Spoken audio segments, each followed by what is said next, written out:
Beloved chosen one, listen, not with your ears, but with your spirit.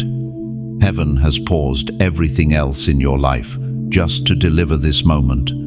This message is not a coincidence, it's a confirmation. You've been questioning why you feel so different, why your journey seems lonelier, harder, more intense than others around you. And here's the truth that silence has been trying to shout. Your name is sealed into the final book. No one can erase it. Before your parents gave you a name, the Lamb had already written it. Before you ever stepped into this world fragile, confused, and searching, He had already claimed you. Long before you cried your first tear, long before shame ever reached for your soul, you were already His. That is why the darkness couldn't kill you. That is why rejection didn't finish you. That is why hell tried to distract you with everything it had. Because your name was never just written in ink, it was sealed in eternity. Chosen one. You were written not with a pencil that could be erased, not in sand that could be washed away, not with the opinions of man that could be overturned. You were written in blood, divine blood, unshakable covenant. You don't carry temporary status, you carry eternal signature. And that terrifies the darkness.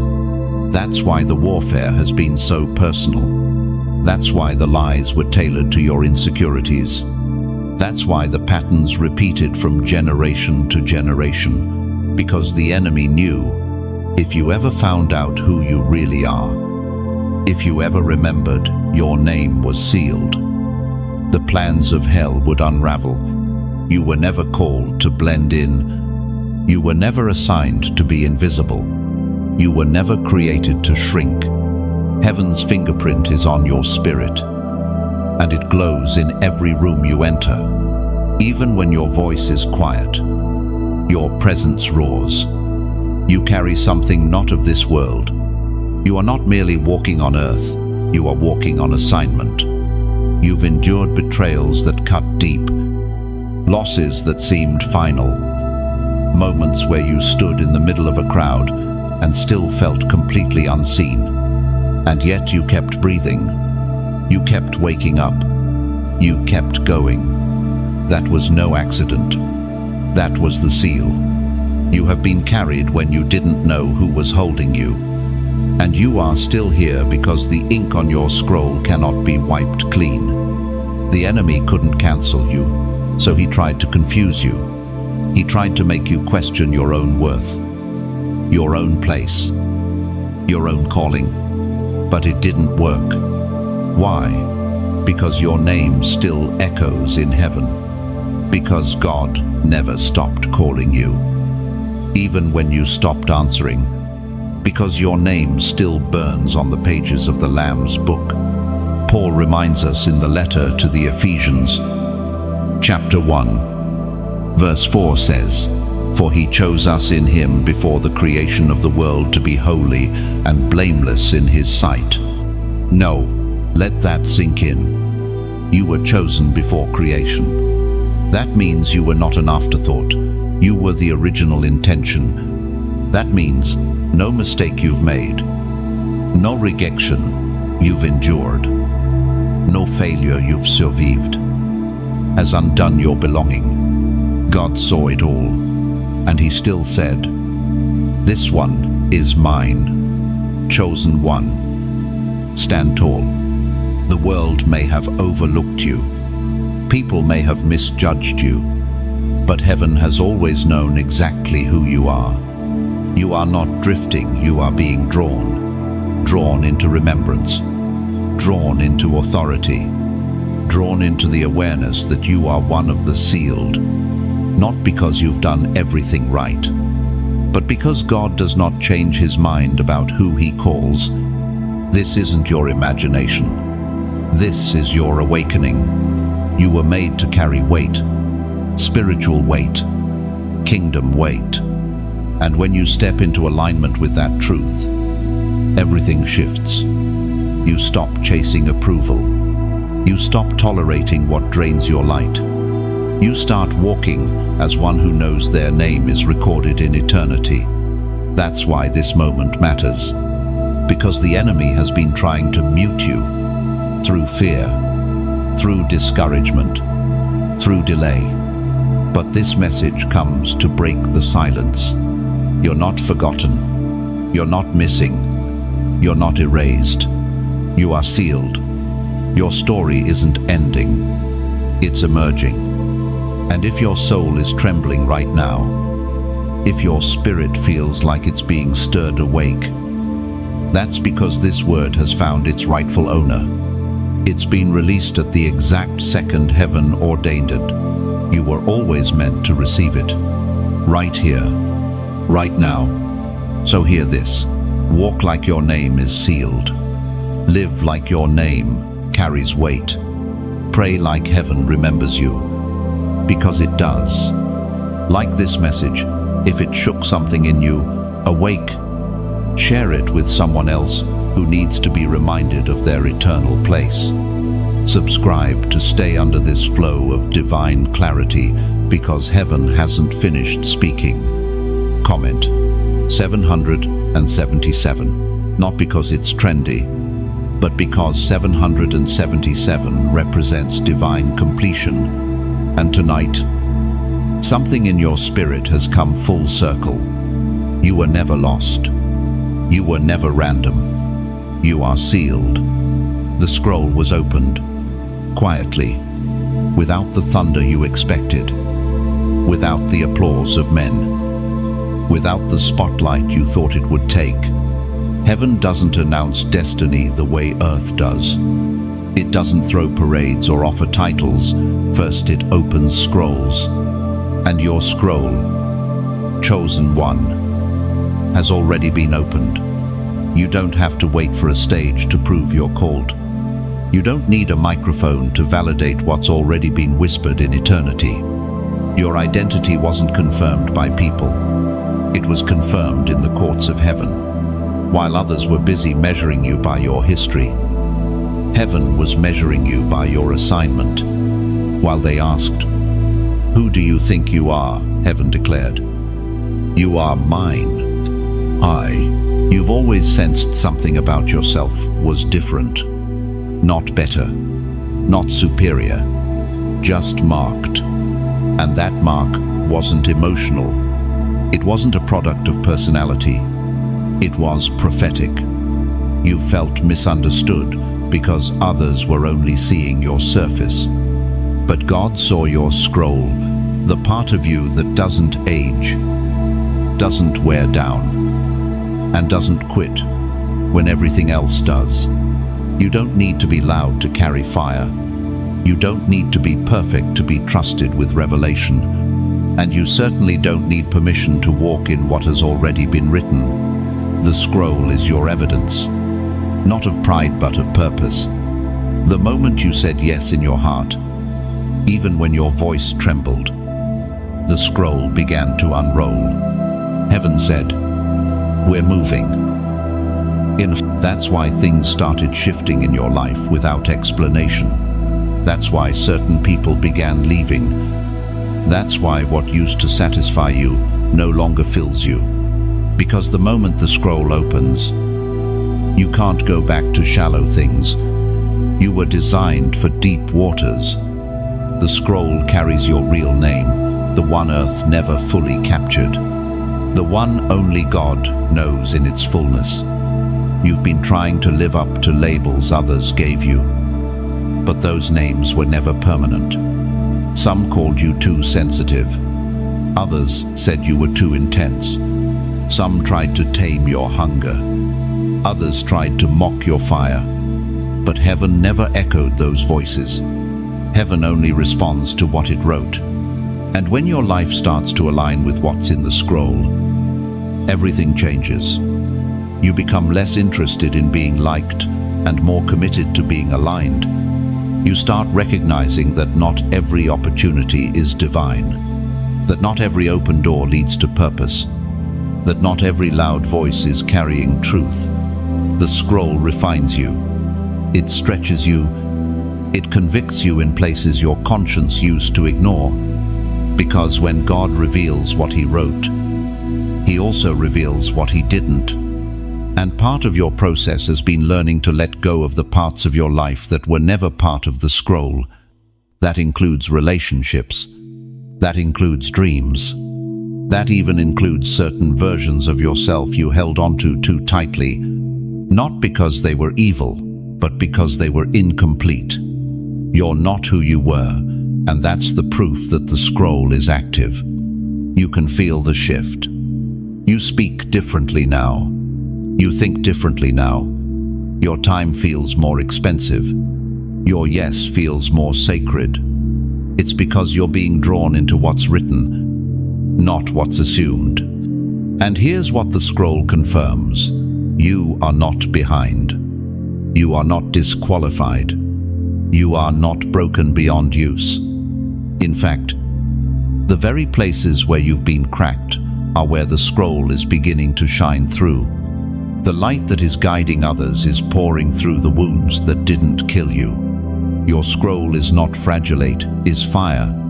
It carries the blueprints of your assignment, the weight of your calling, and the rhythm of your heaven-born name. And that's why some people feel uneasy around you. They sense that what you carry didn't come from here. Let them stare. Let them wonder. Let them speculate. You don't owe them answers, because your scroll wasn't opened for them. It was opened for you, so you could remember what you forgot.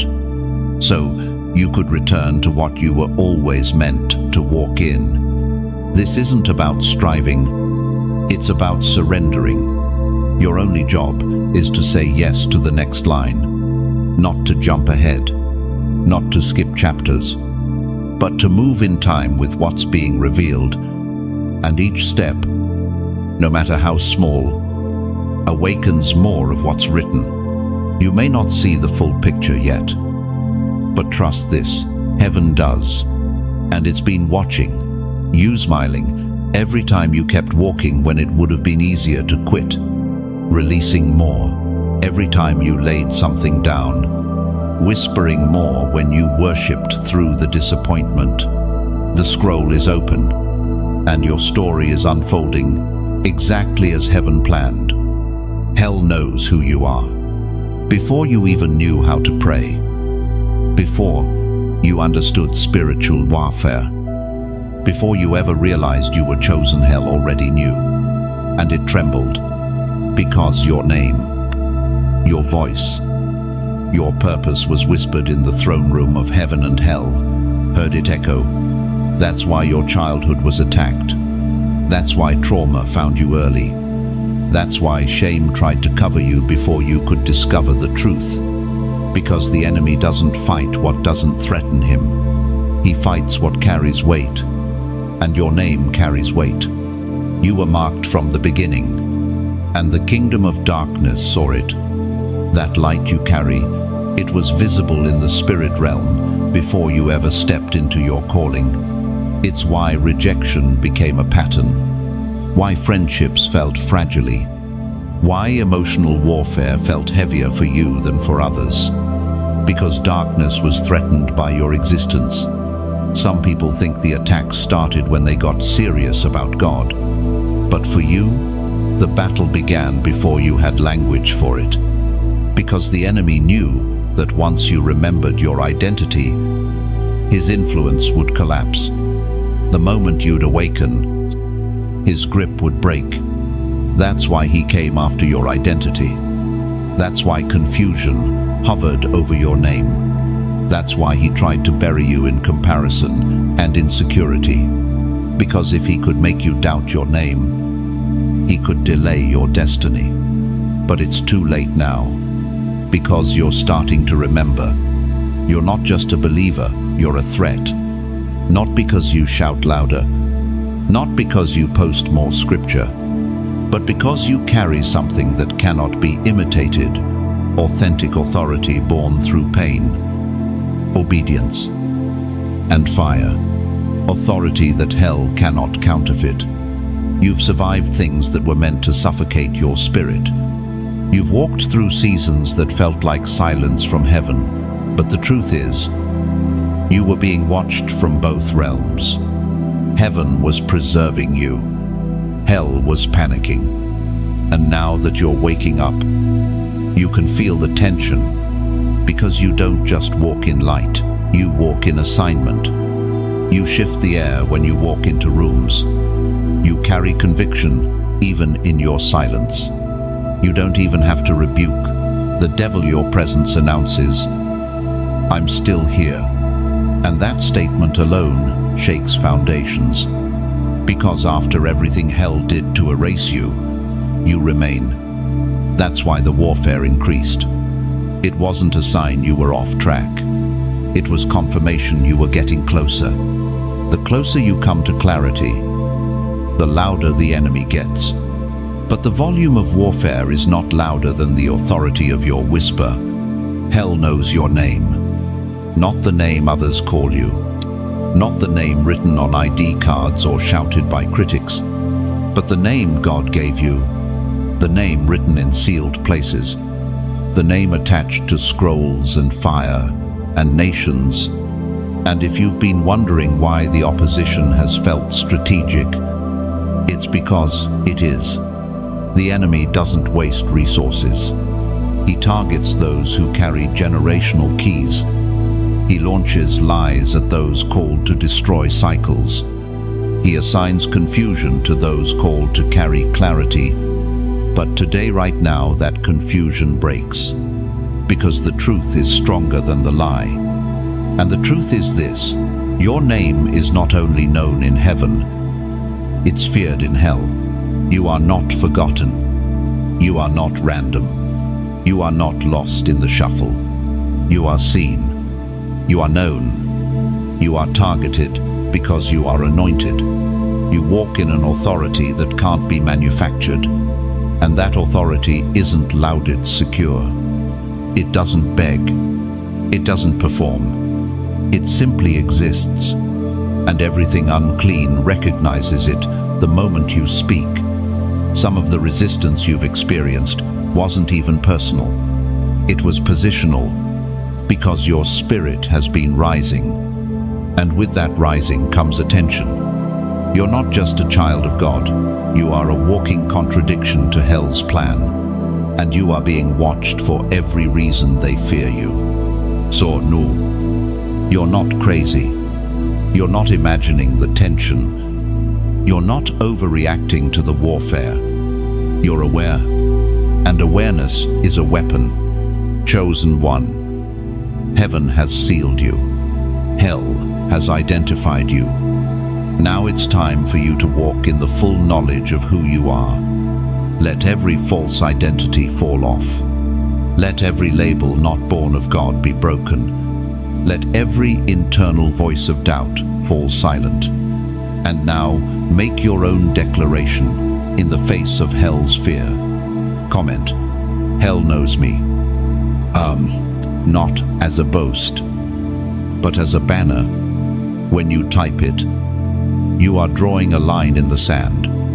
You are agreeing with heaven and rejecting every false narrative. You are saying, I know who I am and I'm done hiding it. Your name isn't just on a page. It's on watch lists in hell.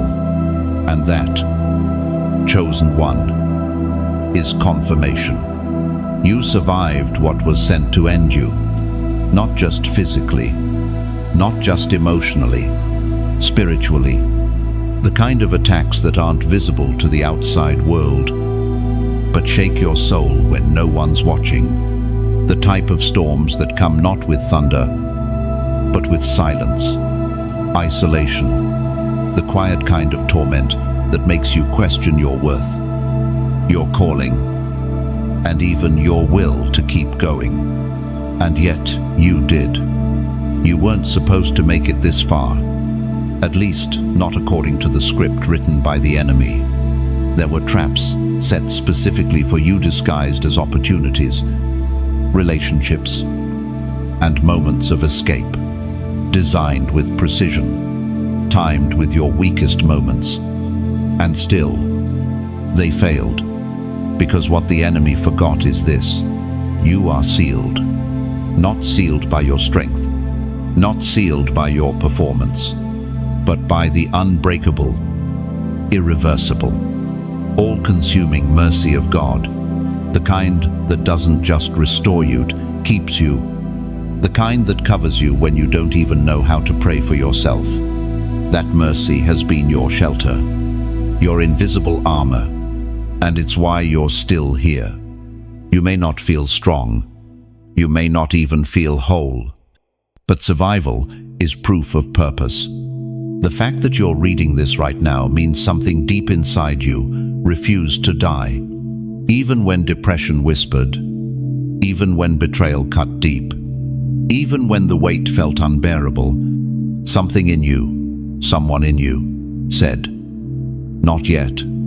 You walked through seasons where everything in your life was on fire, and no one could see the smoke.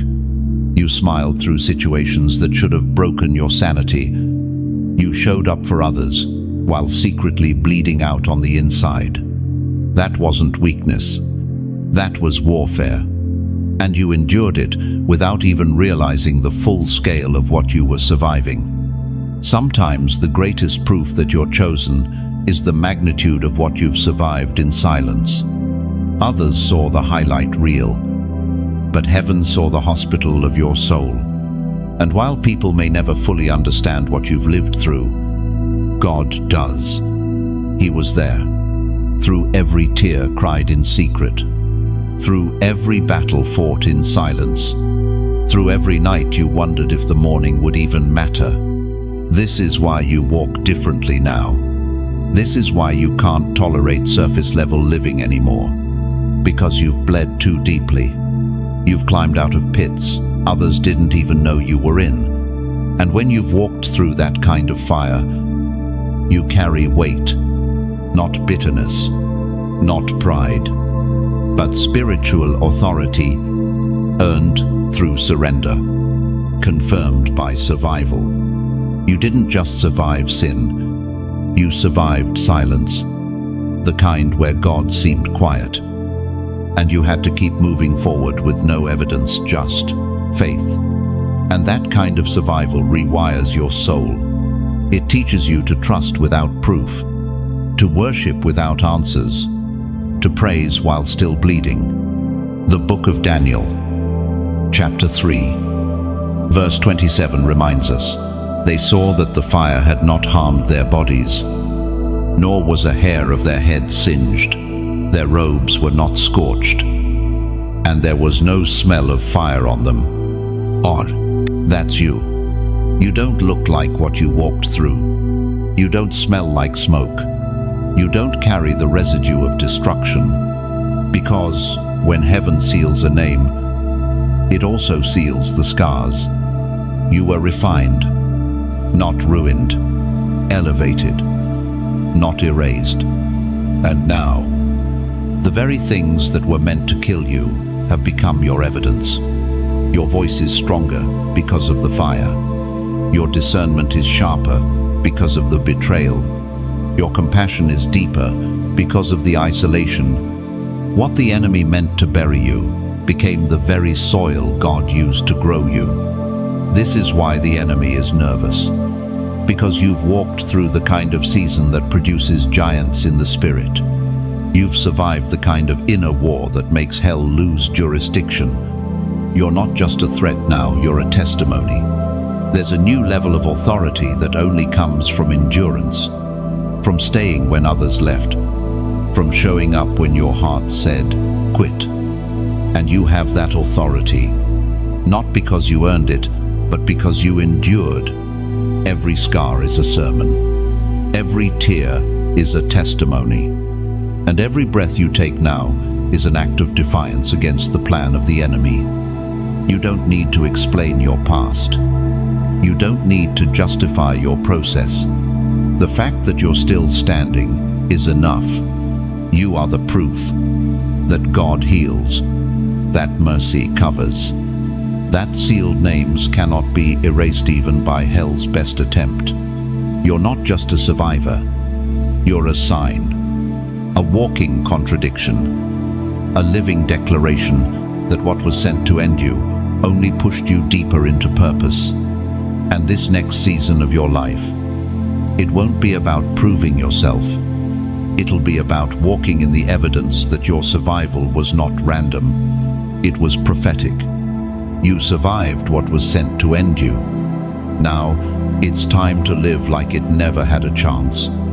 You carry divine evidence, and that evidence cannot be copied, imitated, or erased. It's embedded in the way you see, speak, walk, and worship.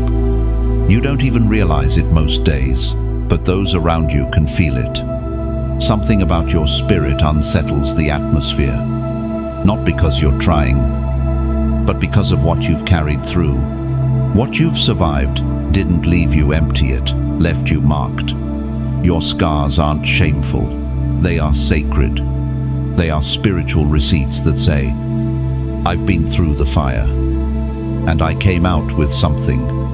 And now, every place that once broke you becomes a place where God proves himself through you. You don't need to convince anyone of your calling. You don't need to explain your value. The evidence speaks louder than opinion. People may not understand how you carry so much light after being surrounded by darkness. They won't comprehend how peace follows you when chaos used to live in your mind. But that's not your burden to explain. That's heaven's glory being revealed. Chosen one. The anointing on your life wasn't given cheaply. It cost something. It cost tears. You cried in silence. It cost seasons of loneliness, wilderness, and surrender.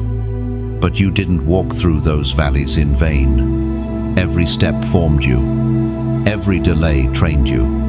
And now, you stand not just as a believer, but as a carrier of proof. When you walk into a room, atmospheres shift, not because of what's on you, but because of what's in you. You carry what others can't imitate, oil pressed through private pain. You carry breakthrough for others in the very areas where you once bled. You carry answers where you used to carry questions. That's the power of divine evidence. It turns former wounds into weapons. You've been asking, God, what's my purpose? And he's answering, look at what didn't kill you. That's where the oil flows. That's where the testimony is. That's where the mantle sits. Paul said in the second letter to the Corinthians, chapter 4, verse 7 says, but we have this treasure in jars of clay to show that this all-surpassing power is from God and not from us. Oh, yes, that's you, a jar of clay, fragile, human, flawed, but filled with eternal treasure, evidence of power, of grace, of survival. You don't look like glory because you're perfect. You shine because what's inside you outlived the crushing. Your mistakes didn't disqualify you. Your past didn't eliminate you. If anything, they qualified you even more, because now you carry compassion. Now you lead with humility. Now you speak from experience. And the world doesn't need more polished performances. It needs honest carriers, and you are one. You may not have credentials on your wall, but you have encounters in your soul. You may not have a title in front of your name, but you have stories. Hell wishes it could silence, and that's the kind of authority that doesn't come from men, it comes from God. Some of the places you're being called to step into won't require you to preach.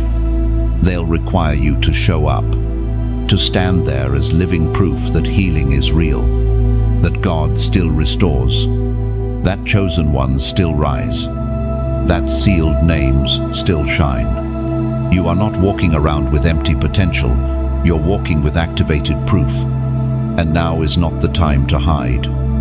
This is the season where evidence must be seen. This is when the ones who have survived silently begin to rise publicly, not for applause, but for assignment, not for recognition, but for redemption. You didn't endure that pain just to stay quiet. You didn't overcome just to shrink. There are people right now waiting to hear the sound of someone who lived through what they're still trapped in, and your voice carries the frequency of freedom. So, let the evidence speak. Let your life answer questions. No sermon can. Let your presence be louder than your bio. Let your scars tell the story of mercy. Let your survival become someone else's breakthrough. You don't have to prove you're chosen. Your existence is proof. Your resilience is proof. Your peace is proof. Your story is proof. And if you've been wondering whether it's time to step forward, to speak, to show up, this is your confirmation. Yes, it's time. Like this message. If you know your scars are holy ground, share it with someone else carrying evidence they've been too afraid to show. Subscribe to stay aligned with words that activate what's already in you. You carry divine evidence. Let it be seen. This is not coincidence. This moment, this message, this stirring in your spirit, it's not random. It's not an algorithm. It's not luck.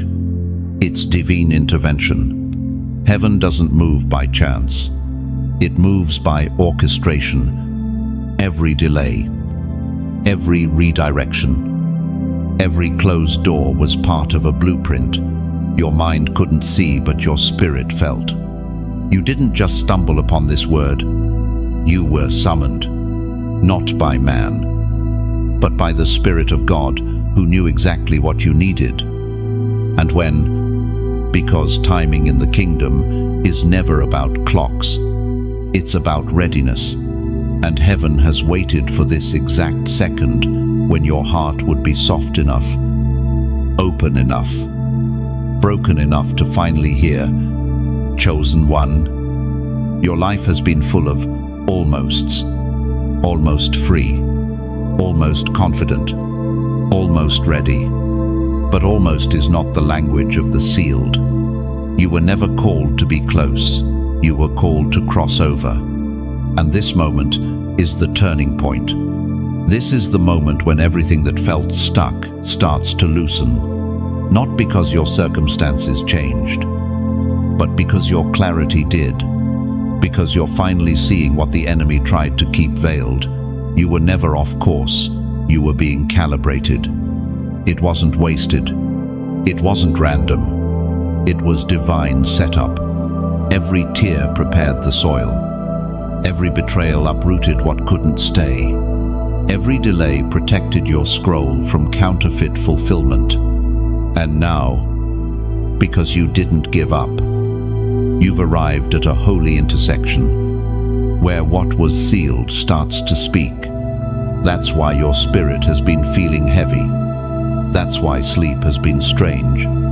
Why silence has felt loud. Because heaven has been pressing in, nudging you towards surrender, calling you out of numbness, beckoning you to remember who you are, and, more importantly, who wrote your name. Let that sink in. You are not here because you clicked something.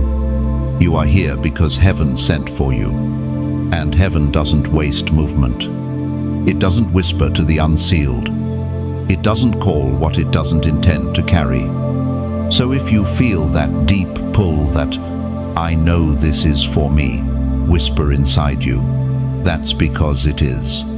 You were chosen for this message, marked for this hour. And what you're feeling is your scroll activating. God doesn't speak just to stir emotions. He speaks to awaken obedience, to pull you into deeper water, to show you what religion couldn't, what routine never offered, divine clarity.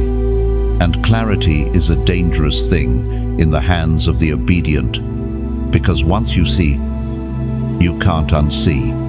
Once you remember, you can't pretend anymore. You were not created to live half awake. You were not built for survival mode. You were designed to carry fire, and that fire has been buried beneath fear, beneath fatigue, beneath 1,000 lies that whispered, "You're not enough." But they were wrong, because you are sealed, and the seal does not expire under pressure. From the moment God wrote your name, He factored in your detours. He anticipated your fears. He foresaw your broken places. And still He called you. Still He opened the scroll. Still He whispered your name into the pages of eternity and declared, "This one will carry my light." That's why it hasn't been easy. Not because you're cursed, but because you're consecrated, set apart, misunderstood on purpose, hidden by design. The tension wasn't punishment, it was preparation. It was God keeping you covered until your spirit could carry the weight of your name. And now, it's time. Not for striving, not for proving, but for alignment. You don't need to hustle into your purpose. You need to surrender into it. And in that surrender, everything begins to unfold in order. No more chaos, no more confusion. Just yes after yes. Step after step. Until what was written becomes what you're living. This is the moment heaven has been preparing you for. Your heart knows it. Your spirit feels it. And hell fears it. Because when a sealed one wakes up, things begin to move. Cycles begin to break.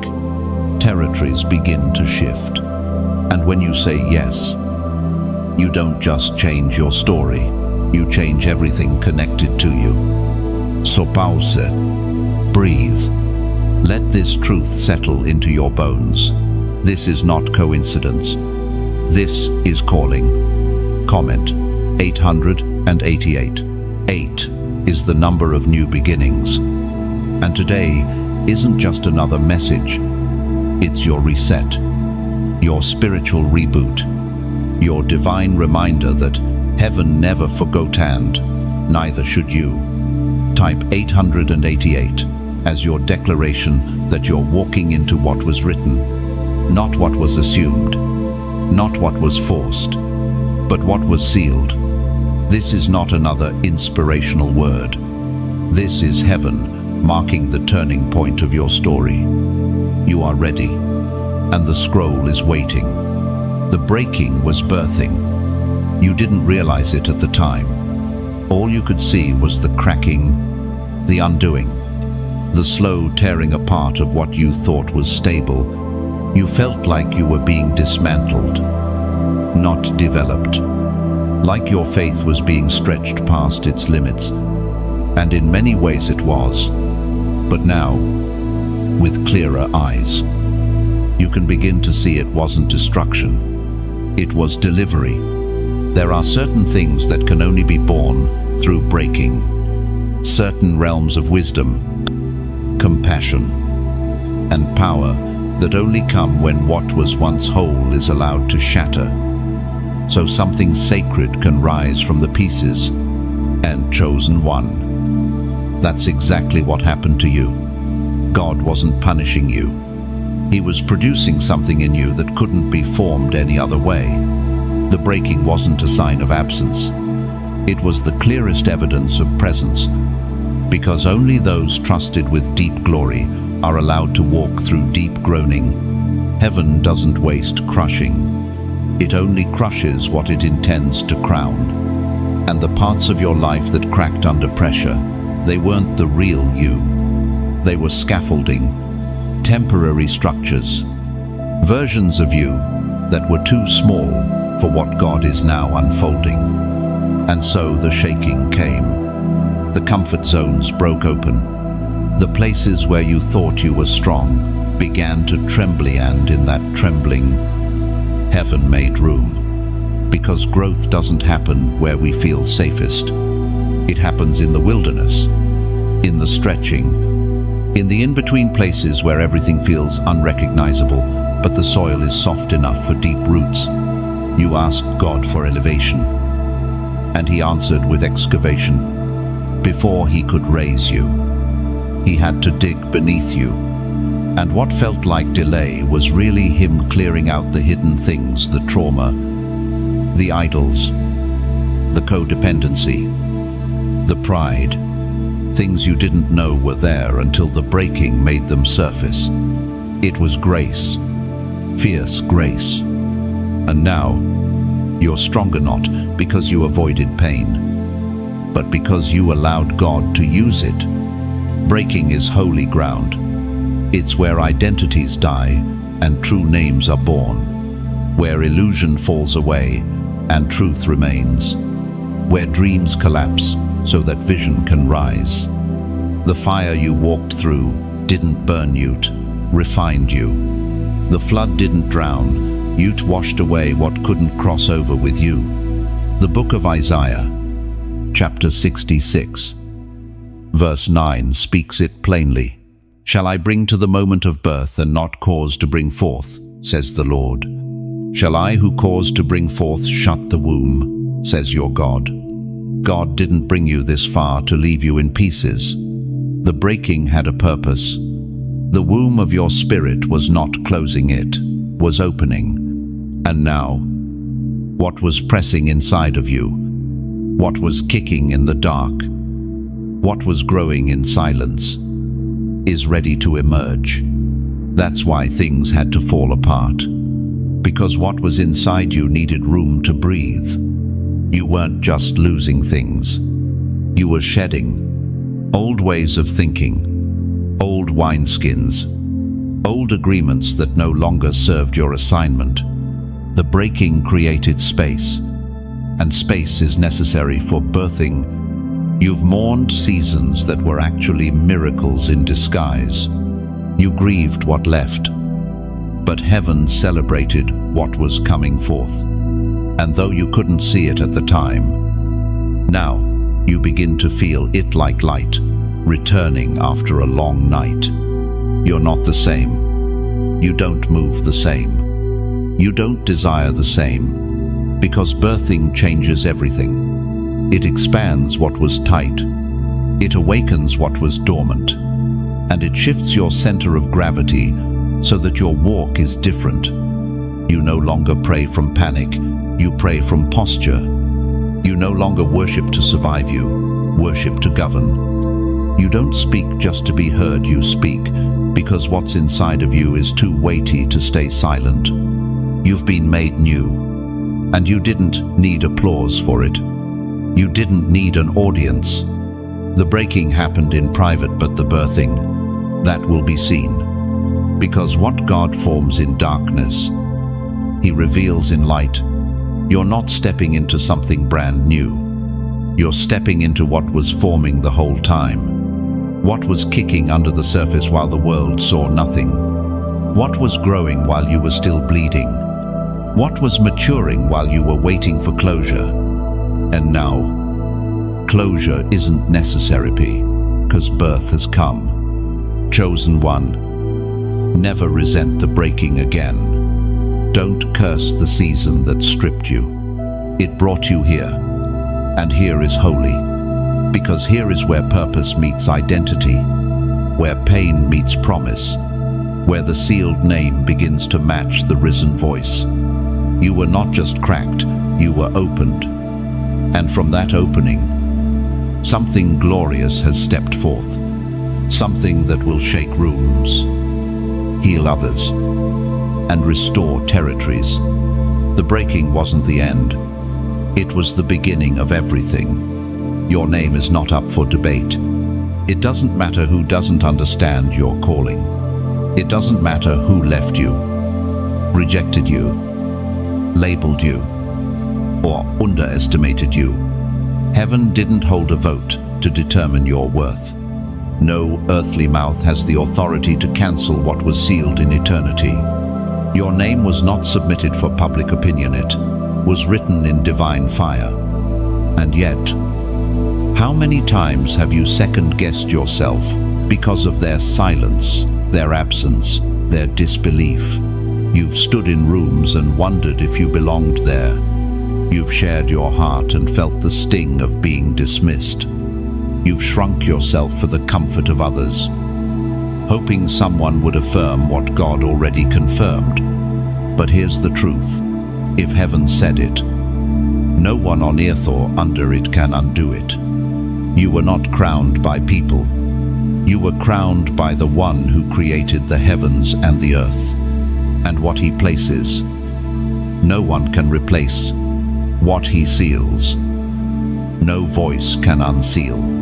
The reason their opinions cut so deeply is because you forgot that your identity was never theirs to define. You keep trying to convince people who don't have the spiritual eyesight to recognize who you are. You keep hoping for validation from those who were never assigned to steward your vision.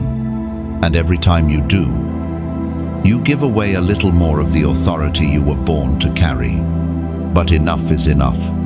The debate is over. You don't need another prophecy to remind you. You don't need another open door to prove you're called. You don't need a title to justify your weight in the Spirit. You are not waiting to be chosen. You were already written in. The book of Isaiah, chapter 49, verse 16 says, I have engraved you on the palms of my hands. Your walls are ever before me. Emerson, engraved, not penciled in, not sticky noted for later review, not penciled into a lineup of backup plans. Engraved, that means permanent. That means intimate. That means close.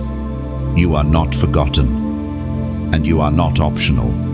So stop negotiating with what God already finalized. Stop watering down your voice so others can swallow it more comfortably. Stop standing in rooms like you're begging to be seen when your name is sealed in heaven. Even hell knows when you walk in. There's a reason why things shift when you speak. Why some people suddenly distance themselves when you step into your authority. It's not because you're doing something wrong. It's because what you carry convicts them. Because what you stand in disturbs what they've settled for. And that's not your fault. That's your fire. That's the weight of your name in the spirit realm, doing exactly what it was designed to do: disrupt and deliver. You don't owe anyone an explanation for your calling. You don't need to prove your spiritual resume. The fruit of your life will always speak louder than the words of your critics, and your consistency will outlive their confusion. The truth is, people debate what they don't understand, and they fear what they can't control. Some people rejected you not because you lacked value, but because your presence exposed their own lack of surrender. You didn't fail them. They failed to recognize what God was doing through you. But even in that, there is grace, because rejection has a purpose. It purified your motives. It sanctified your yes. It pushed you into the secret place where you stopped depending on applause and started depending on assignment. And that shift made you dangerous. Now, you no longer wait to be invited. You've realized that you are the atmosphere. You carry something so unique, so divinely appointed, that it was never meant to be universally accepted. And the moment you let go of needing them to understand, you became unstoppable. So wear your identity boldly. Let your presence be a sermon. Let your walk be your witness. Let your silence carry thunder, because you don't need to shout when heaven has already spoken. You are not in question. Your purpose is not pending. Your worth is not negotiable. God wrote your name, knowing every weakness, every failure, every moment you would fall short, and He still wrote it. Not with regret, not with hesitation, with love, with foresight, with glory. You are not up for debate. You are sealed. You are seen. You are sent. And no one, nor voice, nor attack, no season can change that. You still belong, even after the fall, even after the distance, even after you walked away from everything you once knew was right. You still belong, not because of your behavior, but because of your bloodline. Not because you always got it right, but because God never got your name wrong. You've wrestled with guilt like a second skin. You've questioned your place at the table. You've replayed decisions you can't undo. And wondered, have I gone too far? But let the truth thunder through every lie in your head. You still belong. Belonging in the kingdom was never about being spotless. It was always about being sealed. And sealed ones don't lose their place when they fall.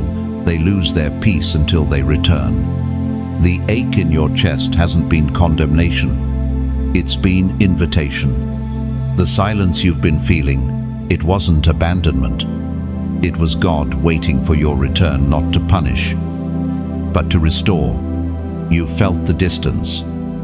Yes, but distance didn't delete your name. Doubt didn't cross you off the list. Your silence didn't silence God's memory of you. While you were convinced you had failed too much, heaven was still calling you by name.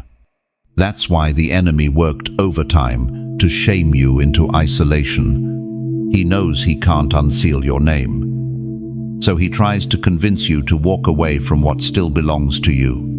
He whispers lies like, you're disqualified. You've gone too far. God's disappointed. But those lies don't hold weight in the courtroom of heaven, because the judge who wrote your name is also your defender. David once wrote in Psalm 94, verse 14, "For the Lord will not reject his people. He will never forsake his inheritance." Now, that includes you. Even when you rejected him, he didn't revoke your inheritance. Even when you felt numb to his voice, he never withdrew his presence. Your name never faded from his mind, not for a second. The truth is, you've grown. You've matured in silence. You've wrestled in secret. You've failed forward. And now you're standing in a space where you don't even realize how much you've overcome. You're still here after everything. And that alone is proof. You still belong. Chosen one. You are not the exception to grace. You are the reason for it. You haven't disqualified yourself. You've just been in process. And process doesn't make you less anointed. It makes you real.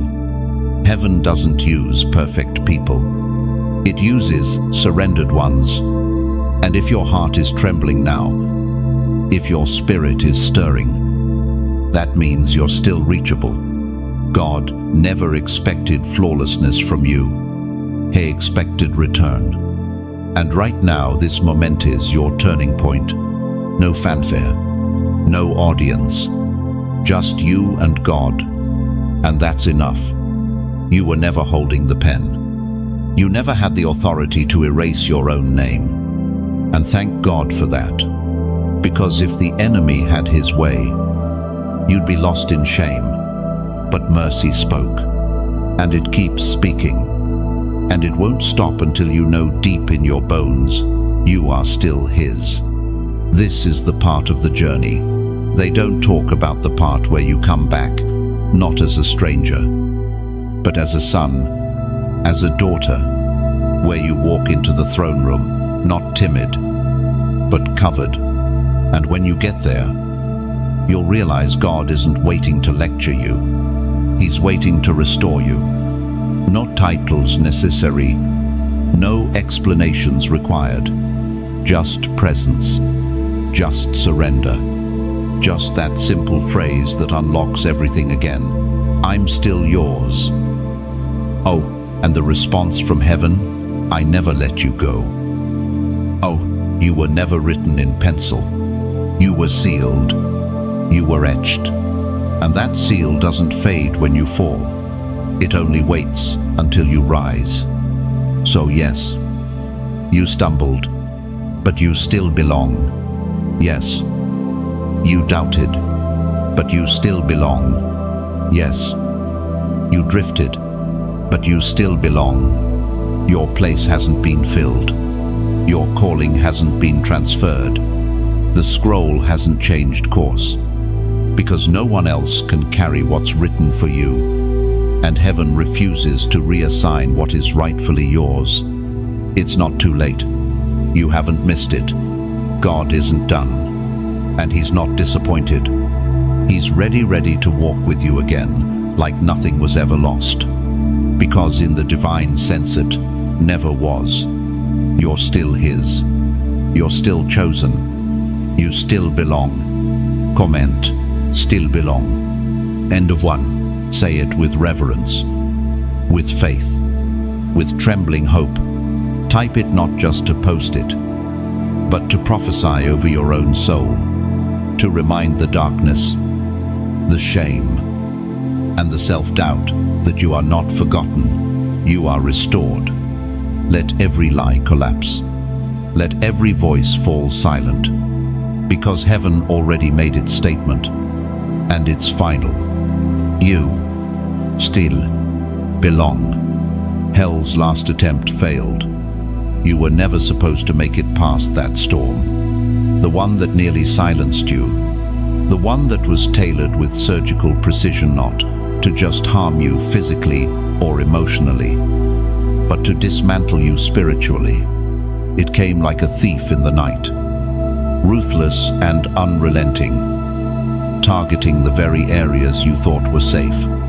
But here you are, still breathing, still rising, still chosen, because when hell launches its final attempt, heaven already has a final word. That attack wasn't random, it was strategic. It came after your mind, your health, your finances, your family, your peace. It struck the places where your faith once stood tall. It triggered old wounds you thought had healed. And it was designed for one purpose, to silence your scroll before it could speak. But it didn't work. Even when you were too weak to fight, your spirit stayed on its feet. Even when you stopped praying, heaven didn't stop covering you. Even when you didn't recognize yourself in the mirror, the Lamb still recognized your name in His book. The final blow wasn't strong enough to destroy what was sealed.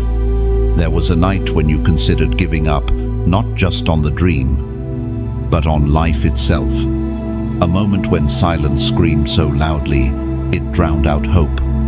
You were there, and so was God. You didn't climb out on your own. You were lifted. That was not coincidence. That was rescue. The Gospel of John, Chapter 10, verse 28 reminds us, I give them eternal life, and they shall never perish. No one will snatch them out of my hand. No one. Not addiction, not failure, not fear, not regret, not even you. You were sealed so deeply that hell's best plan couldn't reach the signature. And when the enemy realized he couldn't touch your soul, he tried to discredit your voice. He tried to make you feel unworthy to speak, too broken to rise, too late to return. But your survival itself is a sermon. Chosen one. Your endurance has been recorded in heaven. Your tears have been counted. Your silence was seen. And now, the heavens are thundering with the announcement the enemy never wanted to hear.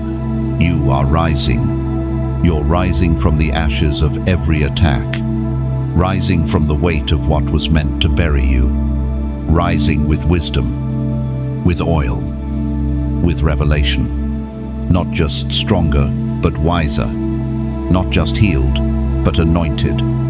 You don't walk like you did before now. You walk as someone who knows You know what it feels like to be crushed. You know what it means to lose everything, but still wake up with breath. You know that the final attack didn't finish, it forged you. And now, you carry what cannot be taught in textbooks or earned through title. You carry the aroma of survival, the evidence of fire, the weight of glory. Because what didn't kill you gave you language for the broken. It gave you access to places you couldn't go before. It gave you keys not to open doors for yourself, but for those still trapped in the places you once bled. That's why hell fought so hard, because if you ever made it through, you'd become a weapon, a walking contradiction, a torchbearer for others in the dark. You wouldn't just come out with victory, you'd come out with authority. And now that you have, the atmosphere around you has shifted. You're not begging for access, you are the access point. When you speak, the heavens echo. When you move, chains rattle. Because now you move as someone who knows what it costs and still says yes. Let this truth settle into your soul. Hell's best effort failed. And your next step is evidence of heaven's hand. You will not waste your survival. You will not shrink back. You will not apologize for the fire you carry. This next season of your life will not be built from striving, it will be built from substance. You don't have to prove your place anymore. You are the proof. You are no longer coming out of the storm. You are standing in the aftermath. Anointed, whole, and undeniable. This is your emergence, your evidence, your elevation. Hell tried to end you, but heaven already saw the ending. Like this message, if it echoes something your spirit has always known, that your survival wasn't by chance, it was on purpose. Share it with someone who feels like they're in the middle of their final attack. Let them see what it looks like to rise. Subscribe to remain under the rhythm of heaven's voice, because this is only the beginning. You are not broken. You are born for this. And the evidence? You're still here. Your presence disrupts darkness. You don't even have to say a word. You walk into a room and something shifts. The atmosphere tightens. Conversation change. Some grow silent. Others grow nervous. Because your spirit announces something long before your voice ever does. Light has entered. This isn't arrogance. It's awareness. You are a carrier of divine resonance. A vessel that cannot be explained by appearance or background. People feel the weight you carry without knowing its source. And often, it makes them uncomfortable, no, because you've done anything wrong, but because your alignment confronts their compromise. There's something about someone who has survived hell and didn't lose their flame. Someone who has bled but didn't grow bitter. Someone who has every reason to hide, but still shows up, carrying glory. That kind of presence is not casual. That kind of light disrupts darkness by default. You've probably noticed it your whole life. The odd reactions, the jealousy without cause, the sudden distancing, people being drawn to you but confused by you. Some admire your fire, others fear it. Some want to be close, but only until conviction arrives. And it always does. Because when you walk in, the atmosphere no longer belongs to compromise. The truth is, you've been a living contradiction for years. Tender, yet powerful. Quiet, yet unshakable. Constantly under attack, yet never fully broken. That's because what you carry can't be replicated. It was birthed through process and protected by God Himself. And when something is that rare, it shifts everything. It touches. Your presence isn't just personality, it's prophetic. You've been placed in families, workplaces, ministries, and regions not to blend in, but to disrupt cycles. You're not the loudest, but you're the most spiritually disruptive. Darkness can't stay comfortable when you're around. Hidden spirits get agitated, patterns get exposed, idols begin to shake, and sometimes even people get offended, not because you judged them, but because your light made their shadows undeniable. It's not easy carrying that kind of assignment. It's lonely sometimes. It costs you relationships. It invites warfare. It demands deeper levels of consecration. You can't just go where others go. Say what others say. Live how others live. You're marked. You're watched. You're followed in the spirit realm. And while others may walk casually, you walk as one carrying territory. This is why your peace has been targeted, why you felt misunderstood, why you often feel like the outside Revan in rooms full of people, because your presence carries confrontation. Even when you're quiet, it disturbs strongholds, it breaks atmospheres, and sometimes, even when your lips are sealed, your very existence causes demons to tremble. In the Gospel of Mark, chapter 1, verses 23 through 24, we see this happen clearly. Just then, a man in their synagogue who was possessed by an impure spirit cried out, "What do you want with us, Jesus of Nazareth? Have you come to destroy us?" Jesus hadn't even spoken directly to the man, but his presence revealed what was hidden. That's what happens with those who walk in authority. They don't need to announce themselves. The darkness announces itself in fear. Chosen one, this is what you've been doing all along. Stirring things up, exposing cycles, confronting patterns. Not with words, but with weight. Not with effort, but with essence. Because your very presence carries evidence of heaven. That's why you don't fit into certain circles anymore. Why familiar spaces have grown uncomfortable. You were never meant to adapt to atmospheres.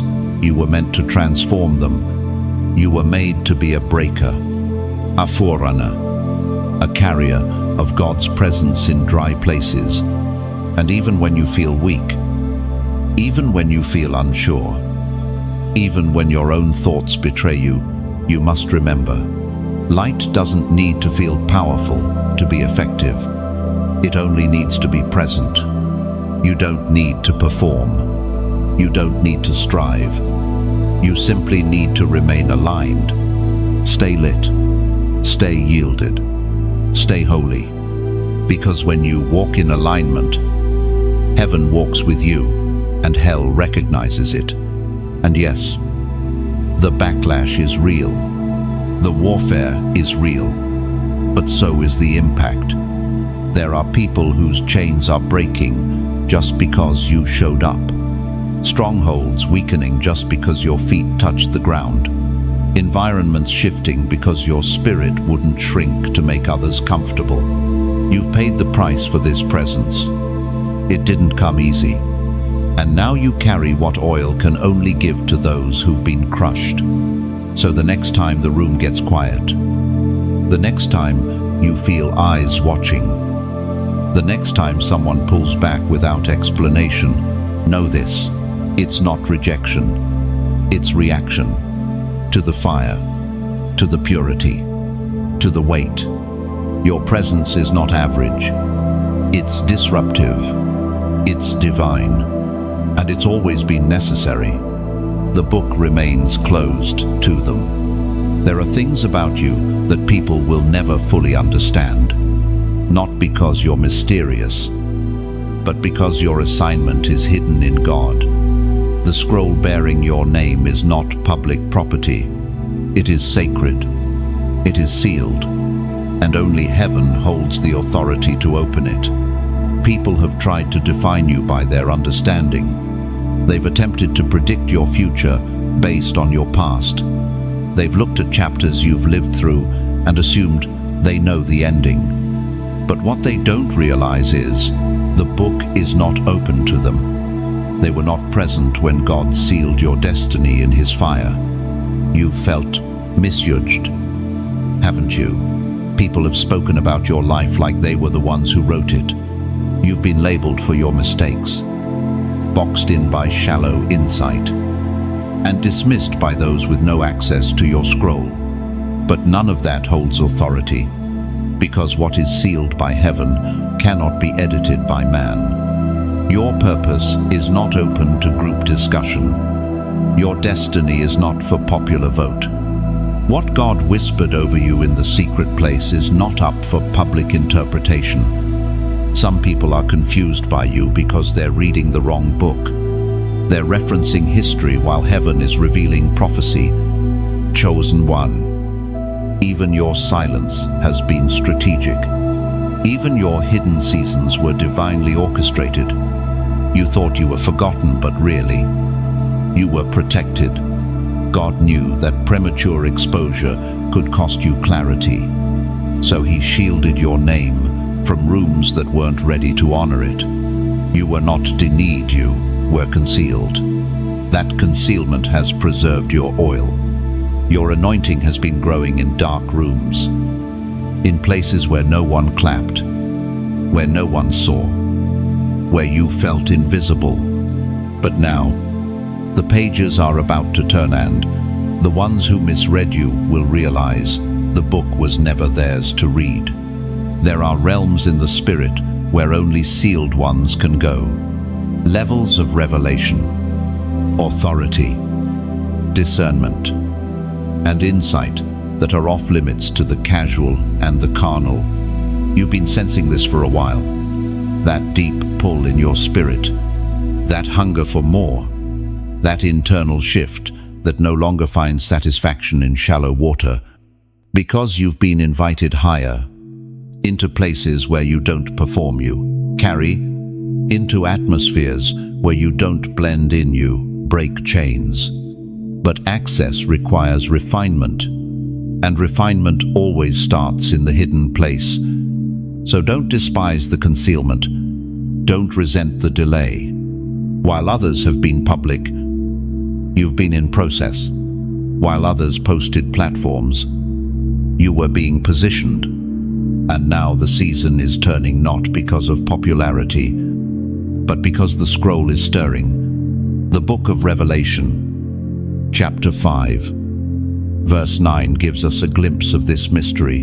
And they sang a new song, saying, "You are worthy to take the scroll and to open its seals, because you were slain.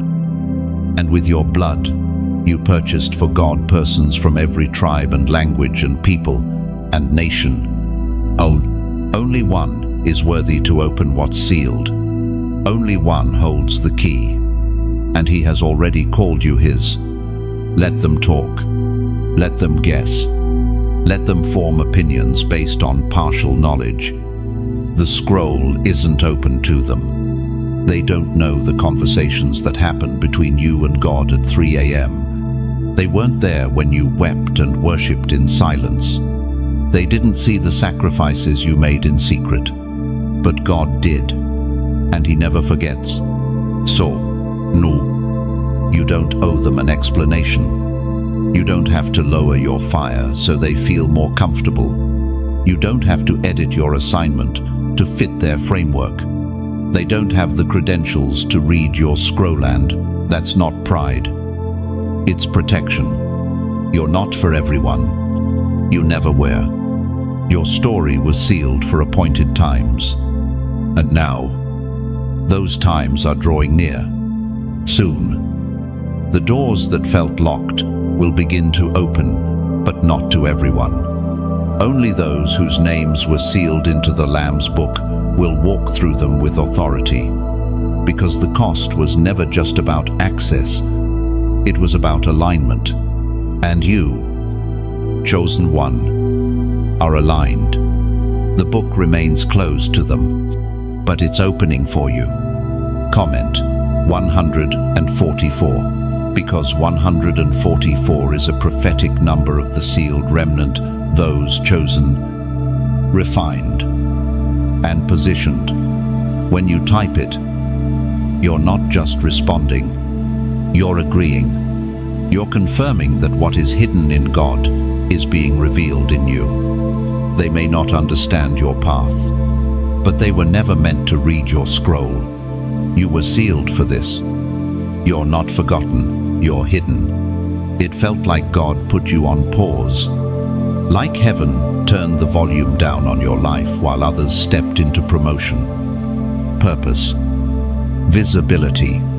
You watched doors open for people who didn't carry half your burden, who didn't pay the price you paid. You waited, and somewhere in the silence, a question began to rise in your soul. Did God forget me? But he didn't. You weren't forgotten. You were hidden. There's a difference. Forgetting is careless. Hiding is intentional. Forgetting is accidental. Hiding is strategic. God didn't lose sight of you. He covered you. He placed you in the shadow of his hand. Not as punishment, but as preparation. You weren't being overlooked. You were being protected from premature exposure. You see, anything exposed too soon becomes vulnerable to manipulation, distortion, and decay. God knew what he wrote on your scroll. He knew what you carried. He knew the weight of the oil that would rest upon you. And he also knew not every season is safe for revelation. So he hid you. You weren't buried. You were planted. And what's planted doesn't scream for attention. It grows in silence. Roots go deep before fruit shows. And if you're honest, that season of hiddenness broke something in you, but it also built something unshakable. You learned to pray without needing applause. You learned to seek God for who he is, not what he gives. You discovered your identity without a platform, and that process produced something that can't be faked. Depth. People want the fire, but not the furnace. They want the light, but not the crushing. You walked through both, and now you carry something holy, because what was born in hiddenness will one day speak in power. Moses was hidden before he led a nation. David was hidden before he wore the crown. Jesus himself lived hidden for 30 years before his ministry began. If they were hidden, why not you? The book of Isaiah, chapter 14, verse 2 speaks this mystery clearly. He made my mouth like a sharpened sword. In the shadow of his hand, he hid me. He made me into a polished arrow and concealed me in his quiver. You've been in the quiver. Quiet, sharp, polished, waiting. And every time you thought God forgot, he was just pulling you back further, preparing for a release that would be precise. The farther he pulls you back, the farther you'll fly. But you had to be made ready. You had to be refined in the hidden place. That's where your oil came from. Not from attention, but from crushing. You wept in private. You obeyed in silence. You carried fire through isolation. And now, when your name is mentioned in heaven, it is spoken with honor. Yes, the world may not know you yet, but heaven does, and hell fears what's coming through you. Being hidden taught you what public spaces never could, how to hear God, how to move without needing confirmation from man, how to say yes when no one was watching, and those yeses stacked like bricks, building the foundation for everything that is about to emerge. You're not late. You're not behind. You're preserved. Because hidden ons don't rush. Hidden ons don't panic. Hidden ones don't perform. They carry a stillness, a knowing, a weight that only comes from seasons spent unseen by man, but watched by heaven. And now, the shift is coming. The rumble in your spirit is the sound of release. God didn't forget you. He hid you for the exact moment your voice would matter most. Not when the world was noisy, but when the world was desperate. Your light is not random. Your name is not misplaced. Your silence was not waste. It was a sacred season meant to protect the purity of your process. Others went ahead of you, but they were not called to what you're called to. Their timing is not your blueprint. Their pace is not your measure. You have been customized by God. Your wilderness was personalized. Your silence was part of the symphony of your becoming. So don't resent the hiding. It has made you deep. It has made you rooted. It has made you real. And soon, the unveiling will come, and not for glory, not for fame, but for assignment, for impact, for purpose. You were hidden not because you were less, but because you carry more, and what carries more must be covered until it's time. That time is drawing near, and the earth is about to witness what heaven has watched all along. You were never forgotten. You were always hidden. For such a time as this, you were made for war. Not war in the flesh, not with fists or rage or retaliation, but war in the spirit. You were born into a battleground, not a playground, and your life has proven that truth over and over again. From your earliest memories, something in you has been contended for, not just by God, but by darkness. Because you are not just a witness in this story, you are a weapon. This is why your childhood felt targeted, why your mind was the battlefield before your ministry ever began. Why confusion, fear, anxiety, and spiritual heaviness tried to settle on you before you ever knew what to call it. Because the enemy identified what was on you long before you understood it yourself. Hell doesn't waste energy on the comfortable. It unleashes fury on the dangerous. And make no mistake, you, chosen one, are dangerous to the powers of darkness. You've felt it, haven't you? That unexplainable pressure, that invisible tension in certain places, that spiritual sensitivity that seems like a curse when you're younger, but becomes a gift when you're trained. That's not coincidence. That's the fingerprint of a warrior. Warriors don't get to coast through life. They don't blend in. They're not allowed to sleep through seasons. Others are allowed to ignore. They see too much, feel too deeply, wrestle too intensely, because they're built for confrontation, for dismantling strongholds, for breaking cycles, for pushing back territorial darkness. And you've been doing it even when you didn't realize it. You've walked into rooms and unknowingly disrupted atmospheres. You've prayed for people and didn't understand why they cried. You've interceded without language, groaned without words, because your spirit was warring when your mind didn't yet comprehend the assignment. That's what warriors do. They carry what others run from. But here's the part no one talks about. Warriors get weary too.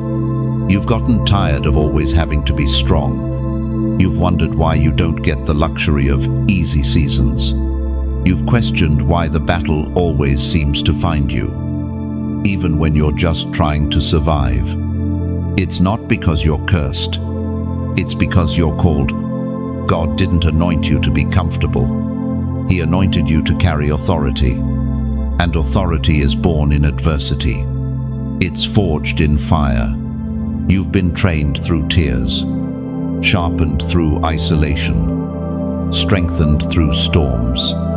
Because because what you're carrying has the power to shift bloodlines, cities, even nations. The letter to the Ephesians, chapter 6, verse 12 tells us, "For we wrestle not against flesh and blood, but against principalities, against powers, against the rulers of the darkness of this world." This war isn't about people. It never was. That tension you feel with others, it's spiritual. The resistance, spiritual. The heaviness that follows you when you try to step into your purpose, spiritual. You are a soldier in a war that doesn't make headlines but echoes in eternity. And every time you choose righteousness when temptation knocks you win, every time you forgive when betrayal pierces, you strike back. Every time you worship while wounded, you destroy strongholds. That's what makes you dangerous. You've been swinging in the dark, but the enemy sees your impact. He knows what you carry. That's why he's been working overtime to wear you down, to make you question if the battle is even worth it, to convince you you're fighting alone. But here's the truth. Heaven is backing you. You've never swung alone. Angels have stood guard when you thought you were defenseless. The Spirit of God has been strengthening you from the inside out.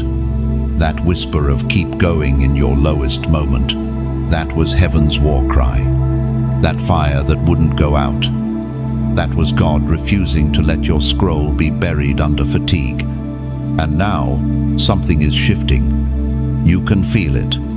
The enemy's strategy is being exposed. The fog is lifting. Your posture is changing. You're not surviving the battle anymore. You're stepping into your authority in it. You're not just enduring. You're enforcing. You're not just wounded. You're weaponized. You've been tested in private so you can tear down altars in public. You've been trained in silence so you can roar in purpose. You've carried fire through dark valleys. And now that fire is coming out of you, it's no longer about defense. It's time for offense. It's no longer about waiting. It's about waging war. You were made for war, not to glorify pain, but to declare victory. The fight was never to destroy you, was to reveal you. You don't just survive warfare. You shift it. You don't just resist darkness. You drive it out. You were chosen to war, and you're winning every time you rise. You are a walking prophecy fulfilled. Every step you take, every breath you inhale, every day you wake up again, despite the weight on your chest, proves that the word spoken over your life is still active, still alive, still undefeated. You are not living by accident. You are living by divine intention. Long before you ever faced your first battle, there was a word spoken over you, not the kind spoken from a pulpit but from the throne. A word formed in perfect love, declared in absolute authority, and released over time and history. That word wrapped itself around your life. It followed you into every storm. It clung to you when you tried to run. It refused to return void. And now, here you are, not perfect, not without wounds, but standing, still chosen, still sealed, still in motion. That's how prophecy works. It carries you, even when you don't have the strength to carry it. The fact that you're still here means the word is working. That word kept you in your lowest valley. It whispered through your panic. It protected you when you didn't know what you were being saved from. It became a shield in silence. And now, that word is rising in you again, calling you not just to survive, but to speak. You are a voice the darkness hoped to silence, but heaven refused. You are a living scroll, unfolding line by line, revealing not only who you are, but whose you are. And every time you choose to rise when it would have been easier to quit, heaven says, it is being fulfilled. The scroll is not just paper, it is power. Your life is becoming the very thing the enemy tried to keep buried. You are a declaration, a disruption, a divine recovery plan. The Book of Psalms, chapter 138. Verse 8 affirms this with fire. The Lord will fulfill his purpose for me, your steadfast love, O Lord, endures forever. That's the guarantee. He will fulfill it. The word will not return void. Your destiny is not at risk. Your name will not fade. Your assignment will not be lost, because the one who sealed you is also the one who fulfills what he started. Even when you feel delayed, you are not denied. Even when it looks dormant, it's still divine. The timing of heaven is not behind its building momentum, building weight, building the moment where everything breaks open. You are not just living in promise, you're about to live in performance. The word is moving from vision to reality, from echo to evidence, from hidden to undeniable. That's why this season has felt intense. You're not just being preserved, you're being positioned. The word over your life is pushing everything else into place. Realignment is happening. Adjustments are being made, not for your comfort, but for your calling. And soon, what's been whispering in your spirit will be shouting in the natural. Others will see what heaven always knew. They'll ask, how did you survive? And your answer will be simple. The word carried me. That word wasn't just written, it was sealed. And sealed things don't rot. Sealed things don't spoil.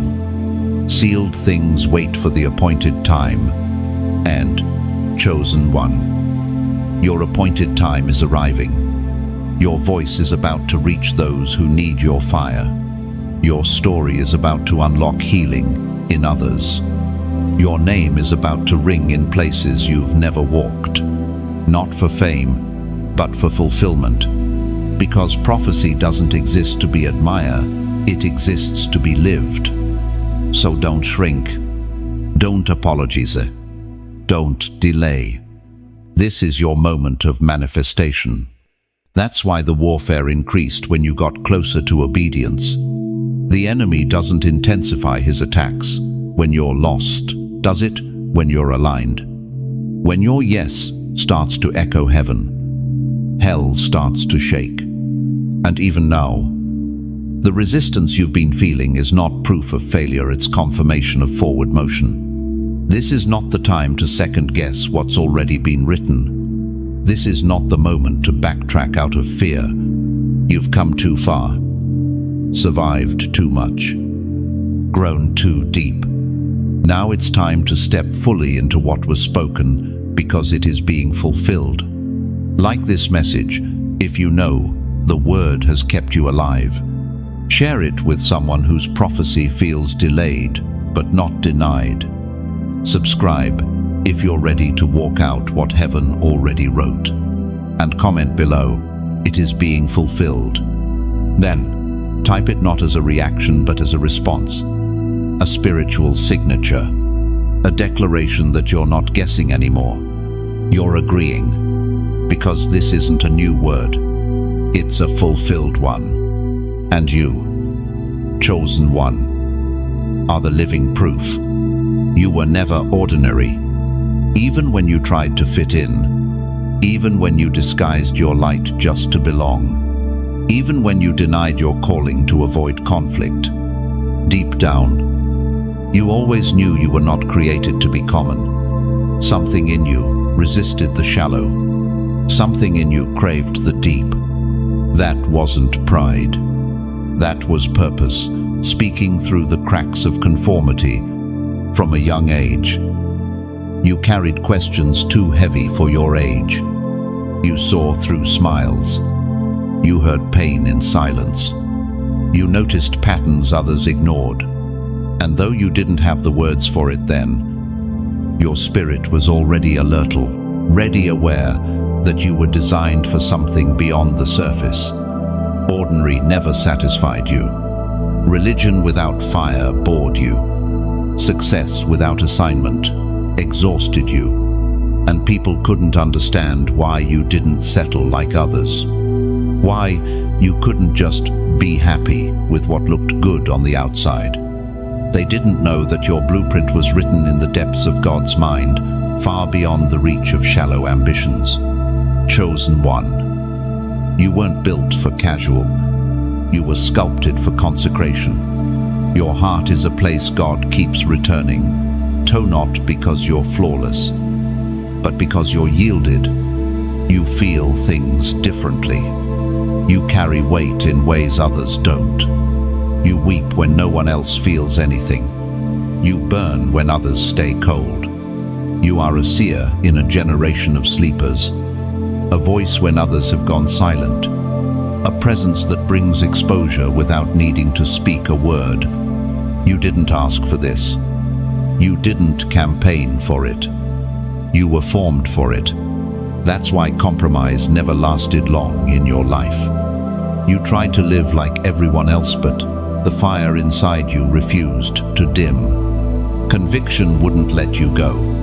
You felt tension in places where others felt nothing.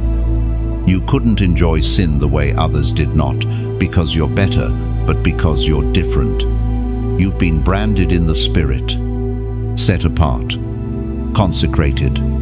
Even when you walked into rebellion, there was still something watching over you, pulling you back, correcting your course, not allowing you to stay in what should have devoured you.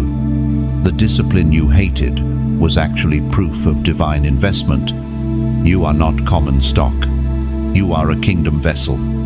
The book of Hebrews, chapter 12, verse 6 declares, "The Lord disciplines the one he loves, and he chastens everyone he accepts as his son." Oh, that explains why your consequences felt heavier, why your spiritual corrections came quicker. It's not rejection, it's recognition. Heaven corrects what it intends to commission. Your sensitivity is not weakness, it's warfare design. You discern what others miss. You carry burdens no one sees. You intercede before people even speak. You're not intense because you're unstable. You're intense because your capacity is greater. And yes, you felt alone. But loneliness has taught you how to walk without the applause. It trained you to obey when no one is watching, to carry a flame in the dark, to trust the voice of God even when your environment is silent. You didn't go through all that just to inspire people. You went through it to carry something holy, something weighty, something that will shatter chains in others. And that something was never meant to be contained within the mold of ordinary. You've seen too much to pretend. You've endured too much to perform. You've surrendered too much to shrink. And now, God is calling you out of camouflage. No more blending. No more shrinking. No more second guessing. You are not like the rest. You never were. And trying to be has only delayed what's always been yours. It's time to stop apologizing for being different.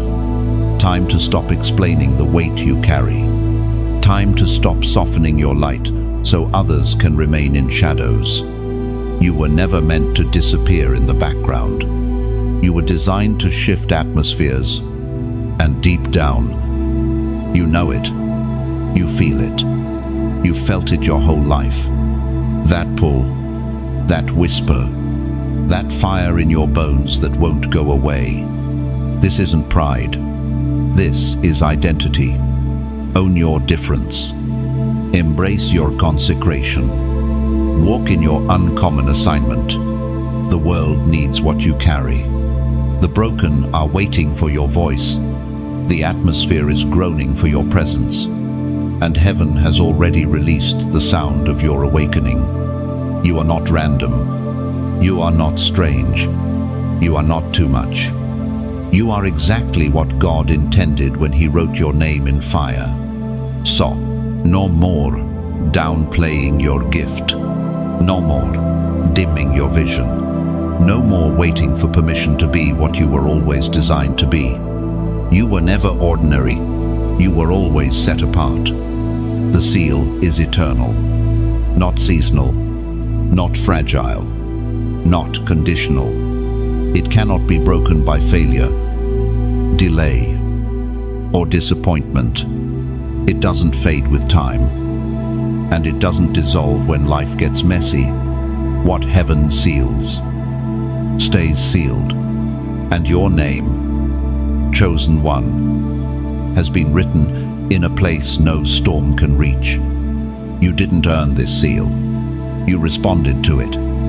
The moment your spirit said Yea 7 before your actions caught you peeven, before your habits changed, even before you understood the weight of your yes, God marked you. It wasn't a ceremony. It wasn't a spotlight moment. It was a spiritual transaction sealed in silence. And now, the world may call you many things. Some will misunderstand you. Others will try to reduce you. Many will try to fit you into frameworks that feel too small. But none of that changes what was written. The seal isn't on your reputation. It's on your destiny. You've doubted it. You've questioned it. You've wondered if you've disqualified yourself. But grace says no. Mercy says, you're still mine. The Lamb who wrote your name isn't looking for your perfection, He's looking for your agreement. The seal remains because the one who placed it is faithful. People change. Circumstances change. Even you change. But God's decision to mark you was made from a place of unchanging love. That's why even in your wandering, you felt the pull. Even in your rebellion, you felt the fire. Even when you tried to run, the seal remained. Because it's not just about what you do, it's about who you are. And who you are has always been rooted in heaven's remembrance. There are scrolls in glory with your name on them. There are assignments bearing your fingerprint. There are territories heaven has marked you to reclaim. And the seal is what gives you access, not popularity, not performance, not striving, just the seal. That's why certain doors are about to open, not because you've forced them, but because you've been marked for them. When the seal is on you, you don't chase opportunity, purpose finds you. People are drawn, not to your charm, but to your anointing. Rooms recognize what they can't explain. Environments respond to what you carry. Even those who resist your presence still feel it. That's what happens when someone who's been sealed by fire walks in. And no, it won't always make sense to you. The timing, the shifts, the delays. Sometimes it feels like you're walking blind. But sealed ones are not led by sight. They're led by the scroll. And even when your eyes can't see the next step, your spirit knows heaven hasn't stopped speaking. You may not always feel chosen. You may not always feel powerful. But the seal isn't based on feeling, it's based on finality. It's not waiting to be verified. It's already settled. The second letter to Timothy, Chapter 2, verse 19 declares, Nevertheless, God's solid foundation stands firm, sealed with this inscription, The Lord knows those who are His. Yes, He knows you, fully, deeply, eternally, and He has not changed His mind. The mistakes you've made didn't unwrite your name. The years you thought were wasted, they were still counted. Every detour still looped back to destiny. Every delay still served development. Every breakdown still prepared you for breakthrough. Because the seal protects the assignment, it's what kept you when you didn't even want to be kept. It's what whispered truth when lies surrounded you. It's what shut doors you begged to walk through because those places weren't worthy of your oil. You were never being punished. You were being preserved. And now, with everything in you, you're starting to feel it again. That divine tension, that weight on your chest that says, "Get ready." That stirring in your belly that says, "It's time." You're not imagining it. You're remembering. The seal is speaking, and everything in your life is rising to respond. This isn't hype. It's holy. Because when God seals a name, He intends to send it. You weren't just marked to feel special.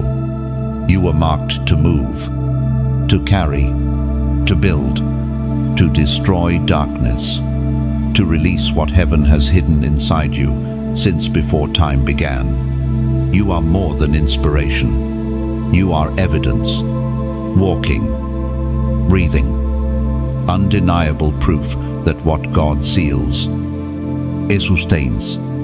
So walk in the weight of it. Let the seal quiet your fears.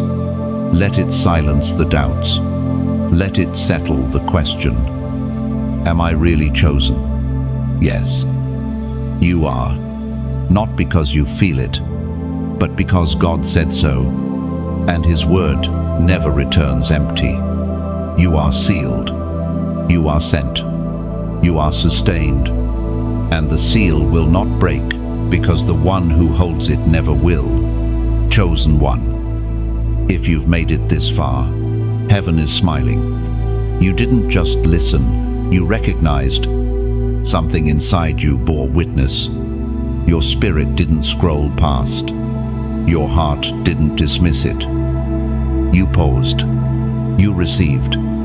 And that matters more than you know. Because this wasn't just a message. It was a mirror. You saw yourself in these words, not the version others reduced you to. Not the one shaped by wounds, but the sealed one. The real you. The called, marked, carried, and commissioned one. There is a scroll with your name, a path lit with prophetic timing, a battle plan that includes your obedience, your surrender, your rising. And today, something shifted. You remembered what darkness hoped you'd forget. You are chosen. You don't need to go back to the shadows. You don't need to mute your roar. What was written cannot be erased. What was sealed cannot be stolen. And what was spoken will not return void. So breathe, stand, move, not as one who's unsure, but as one who knows. You were always meant for this exact moment. Like this message, if something in your spirit is still trembling from the truth, share it with someone else who's been questioning everything. Subscribe to stay under this flow, because heaven is not done speaking. And in the comments, write, "I will not forget." Oh, type it boldly, as a banner, as a witness, as your echo back to the throne. You were never common, never random, never temporary. You were always sealed.